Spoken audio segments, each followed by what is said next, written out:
Hi everyone, Butterflies in Space Joe here, or Joe Butterfly, or Butterfly Joe, however you want to call me. Today I'm going to be talking about autism, and today's video might be a bit more ranty, but it'll also be filled with information. So I hope you'll stick around, and yeah, let's begin. So today I'm going to talk about autism and millennials. So I think that there's no coincidence that when it comes to autism and millennials, that we see an increased, or at least a perceived increased spike in the diagnosis of autism among millennials, especially as when we look at autism and the timeline of when the first diagnosis of autism actually was. I believe it was in the 1920s or 1940s, don't quote me there, but it was somewhere around then.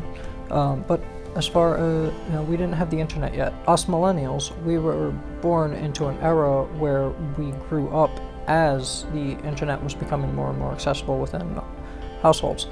Now, what does that mean, and how does that correlate with autism? Well, access to information, for one.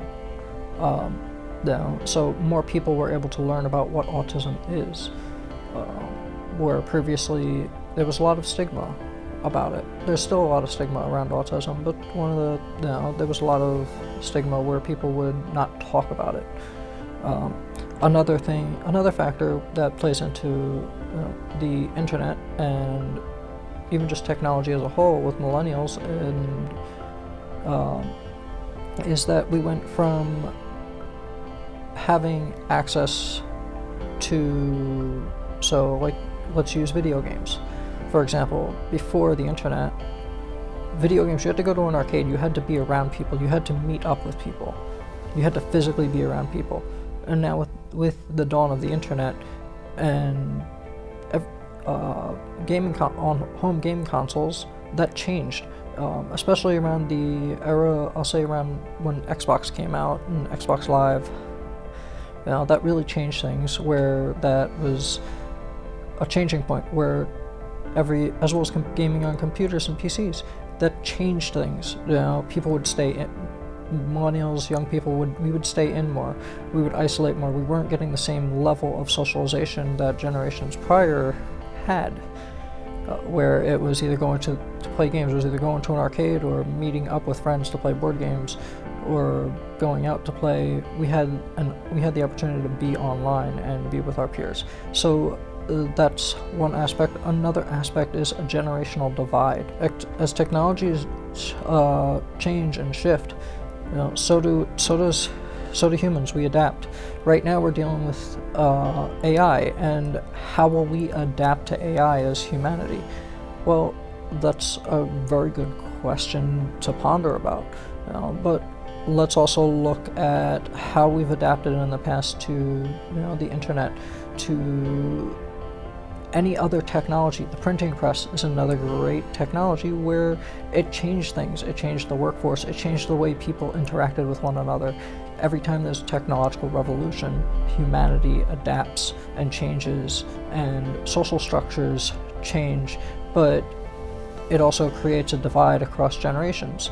Right now we're seeing Gen Z face the same problems that us as millennials faced in 2008, 2009, when the housing crisis happened, and the financial crisis happened.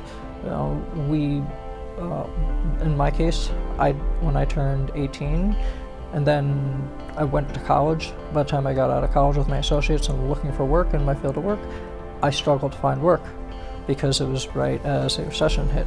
Well, same thing's happening to Gen Z right now. They're encountering a lot of the same issues, except that they're not the same issues. They're issues that run parallel. The universe and history tends to move in cycles and run parallel to one another. And this happens with every generation. Gen X dealt with the same issues before us, and boomers before them. And Gen Alpha is dealing with the same problems that we all dealt with growing up. as well. So like Gen Alpha right now, they, online people may make fun of them because of their humor, but at the same time, we did the same thing to Gen Z with some of their humor, and Boomers said the same thing about, and Gen X said the same thing about us as Millennials. These are cycles that happen, and as technology changes, with each generation, we're adapting to that technology, and the previous generation may not necessarily fully understand that technology. Unless there is someone who is actually working in a field where they're working with that technology, they may not necessarily understand it, and that creates some social structure issues and social boundaries. Now, how does that play into autism? Well, when you have autism, social boundaries are already a struggle. So adding in all these factors, it makes it even more obvious and more difficult. So one of my challenges that I faced has been socializing and going out and being around people. But what I found to be helpful is actually going out and being around people. And that's my challenge to you, is to go out and be around people, be around your peers. I know it can be really anxiety inducing, but it also will be helpful. You'll learn that, even in small doses, it adds up, and you'll build confidence by doing that, by being out, being around people, and making yourself a little bit vulnerable at times by opening up to meeting new people. And it's scary, it really is, but it's also how we go out and grow as a human being. If we always stay within our comfort zone, we're never going to grow. And that's a whole other topic that I will talk about in a future video. But for now, I'm also going to talk about how autism is about perspectives. And one of the beautiful things about autism is specialized knowledge. And specialized knowledge is this really cool aspect about autism for many people who have autism, where they obsess over things. And there's this really interesting techtrepreneur, an investor called Naval. His name's Naval Ravikant, and he talks about the different types of luck. There's type 1 luck, type 2 luck, type 3 luck, and then he refers to type 4 luck, where luck finds you, and that is literally specific knowledge. So he uses the example of the diver who could find anything in the anything that is searching for, someone searching for, if you tell them where it is. He's so good at diving. So the person who looks for something is looking for something and figured out where it is on a map, but can't dive, can reach out to that diver, and that diver can go and get it and be successful. The same thing happens with autism. You're hyper specialized in all these interests, and then one day something could happen, and just like that, everything can change, where your knowledge will be useful to someone, and it'll change lives all around.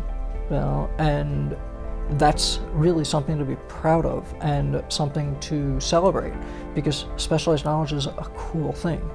It really is, and it's amazing. So use autism to your advantage and be proud of who you are. Embrace that specialized knowledge, embrace who you are, and be happy. Don't be afraid to take off your mask and be you. I'm Butterflies in Space Joe. Till next time, take off your mask, go out there, be kind to one another. See you next video.